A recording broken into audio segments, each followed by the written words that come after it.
Alam mo ba, Diaz? Ang laki ng epekto nito kay Catherine. At syempre, dahil na naman kay Scarlett. Lagi naman, di ba?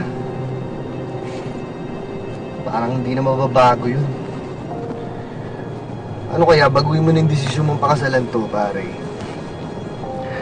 Hindi na. Tutuloy ko talaga to. Pakakasal ako si Scarlett. Bakit? Ba't mo kailangan gawin yun? Ba't mo kailangan magpatali? Eh, pamangkin mo na naman yung bata, di ba? Kapag naging anak ko si Catherine, mas puprotektahan ko siya. Ayoko na kasing nakikita napapabayaan yung bata. Gagawin ko hanggat... Pare, okay ka lang? Jonas! Dali na sa ospital.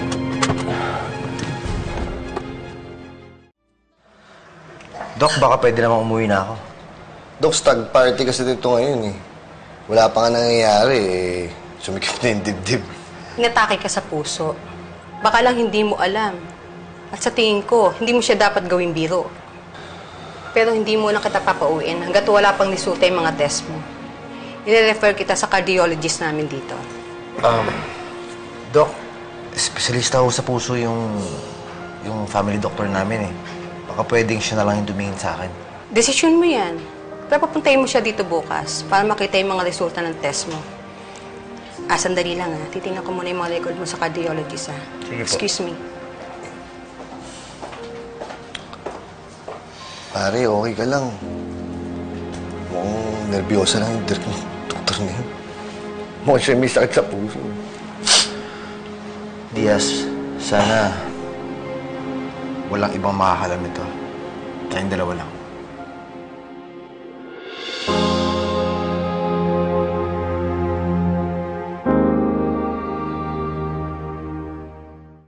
Denise? Yes. Dali mo ito sa sasakyan. Yes, Doc. After this po, you have an appointment with your patient, Mr. Yu. Makakapunta po ba tayo? Yes. Thank you po, Doc.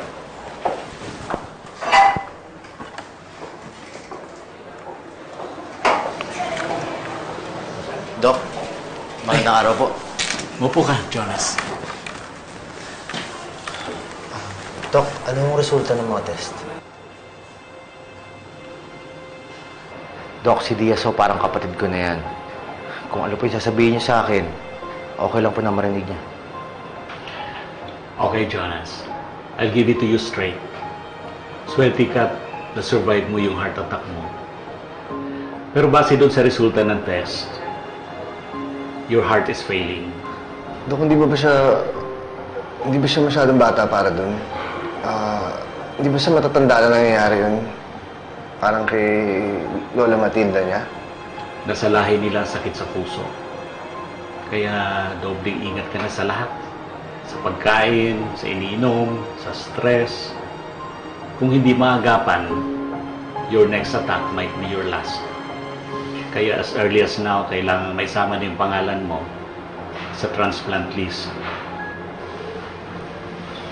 Ayun pare si Doc na nagsabi. Daming bawal. Kaya yung mga pabigat sa'yo, layo-layuan mo na.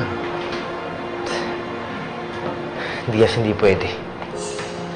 Lalo na ngayon, nalaman kong pwede pala akong mamatay anytime. Dapat ayusin ko na ang lahat para kay Catherine. Lahat ng pwede kong gawin para maging maayos yung buhay niya bago pa mauli yung lahat.